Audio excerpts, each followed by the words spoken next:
Saturday morning, as we discussed what to do about Namba and whether to descend, Neil Beidelman was mustering Fisher's team from their tents and hectoring them to start down from the call. Everyone was so messed up from the night before that it was really hard getting our group up and out of the tents. I practically had to punch some people to get them to put their boots on, he says. But I was adamant that we leave immediately. In my view, staying at 26,000 feet longer than absolutely necessary is asking for trouble. I could see that rescue efforts were underway for Scott and Rob, so I turned my full attention to getting our clients off the call and down to a lower camp. While Bukreve remained behind at Camp 4 to wait for Fisher, Beidelman herded his group slowly down from the call at 25,000 feet. He paused to give Pittman another injection of dexamethasone. And then everyone stopped for a long time at Camp 3 to rest and rehydrate. When I saw those guys, says David Breschers, who was at Camp 3 when Beidelman's crew arrived, I was astounded. They looked like they'd been through a 5-month war. Sandy started to break down. She was crying. It was terrible. I just gave up and lay down to die. All of them appeared to be in severe shock. Just before dark, the last of Beidelman's group was working their way down the steep ice of the lower Lhotse face, when, 500 feet from the bottom of the fixed ropes, they were met by some Sherpas from a Nepali cleanup expedition who'd come up to assist them. As they resumed their descent, a volley of grapefruit-sized stones came whizzing down from the upper mountain, and one of them struck a Sherpa in the back of the head. The rock just creamed him, says Beidelman, who observed the incident from a short distance above. It was sickening, Clef Schoening recalls. It sounded like he'd been hit with a baseball bat. The force of the blow chipped a divot as large as a silver dollar from the Sherpa's skull, knocked him unconscious, and sent him into cardiopulmonary arrest. As he flopped over and started sliding down the rope, Schoening jumped in front of him and managed to halt his fall. But a moment later, as Schoening cradled the Sherpa in his arms, a second rock came down and smashed into the Sherpa. Once again, the man took the impact squarely on the back of his head. Despite this second blow, after a few minutes, the stricken man gasped violently and began breathing again. Beidelman managed to lower him to the bottom of the Lhotse face, where a dozen of the Sherpa's teammates met them and carried the injured man to Camp 2. At that point, says Beidelman, Clef and I just stared at each other in disbelief. It was like, what's going on here? What have we done to make this mountain so angry? Throughout April and early May, Rob Hall had expressed his concern that one or more of the less competent teams might blunder into a bad jam, compelling our group to rescue them, thereby ruining our summit bid. Now, ironically, it was Hall's expedition that was in grave trouble, and other teams were in the position of having to come to our aid.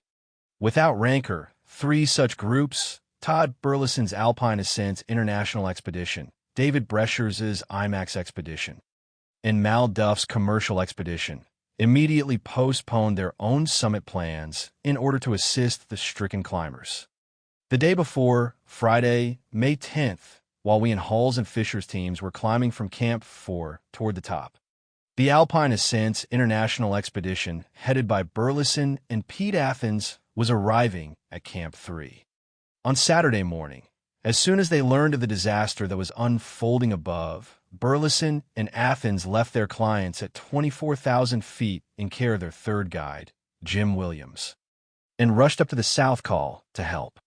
Breschers, Ed V. Esters, and the rest of the IMAX team happened to be in Camp 2 at that time. Breschers immediately suspended filming in order to direct all of his expedition's resources toward the rescue effort.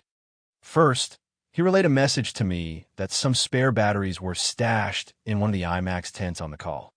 By mid-afternoon, I'd found them, allowing Hall's team to re-establish radio contact with the lower camps. Then Breschers offered his expedition's supply of oxygen, 50 canisters that had been laboriously carried to 26,000 feet to the ailing climbers and would-be rescuers on the call, even though this threatened to put his $5.5 million film project in jeopardy. He made the crucial gas available without hesitation. Athens and Burleson arrived at Camp 4 in mid-morning, immediately began distributing IMAX gas bottles to those of us starved for oxygen. Then waited to see what came of the Sherpas' efforts to rescue Hall, Fisher, and Gao. At 4:35 p.m., Burleson was standing outside the tents when he noticed someone walking slowly toward camp with a peculiar, stiff-kneed gait. "Hey, Pete," he called to Athens. "Check this out. Somebody's coming into camp." The person's bare right hand, naked to the frigid wind and grotesquely frostbitten, was outstretched in a kind of odd, frozen salute. Whoever it was reminded Athens of a mummy in a low-budget horror film. As the mummy lurched into camp, Burleson realized that it was none other than Beck Weathers, somehow risen from the dead.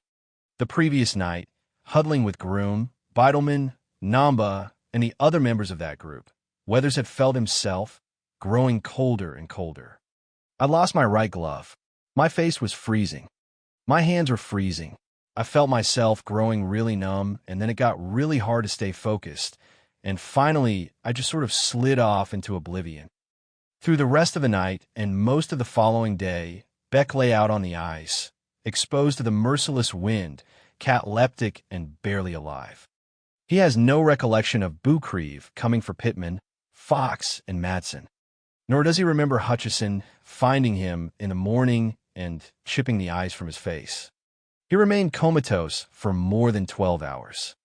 Then, late Saturday afternoon, for some unknowable reason, a light went on in the reptilian core of Beck's inanimate brain, and he floated back to consciousness. "Initially, I thought I was in a dream," Weathers recalls. "When I first came to, I thought I was laying in bed. I didn't feel cold or uncomfortable. I sort of rolled onto my side, got my eyes open, and there was my right hand staring me in the face. Then I saw how badly frozen it was, and that helped bring me around to reality. Finally, I woke up enough to recognize that I was in deep shit and the cavalry wasn't coming, so I better do something about it myself." Although Beck was blind in his right eye and able to focus his left eye within a radius of only 3 or 4 feet, he started walking directly into the wind, deducing correctly that camp lay in that direction. Had he been mistaken, he would have stumbled immediately down the Kangshung face, the edge of which lay just 30 feet in the opposite direction. About 90 minutes later, he encountered some unnaturally smooth, bluish-looking rocks, which turned out to be the tents of Camp 4. Hutchison and I were in our tent monitoring a radio call from Rob Hall on the South Summit when Burleson came rushing over.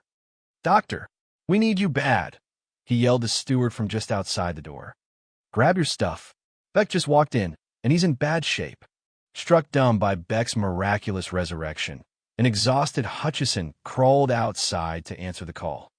He, Athens, and Burleson placed Beck in an unoccupied tent, bundled him into 2 sleeping bags with several hot water bottles, and put an oxygen mask over his face. At that point, Hutchison confesses, "None of us thought Beck was going to survive the night. I could barely detect his carotid pulse, which is the last pulse you lose before you die. He was critically ill, and even if he did live until morning, I couldn't imagine how we were going to get him down." By now, the 3 Sherpas who had gone up to rescue Scott Fisher and Mukalu Gao were back in camp after bringing down Gao.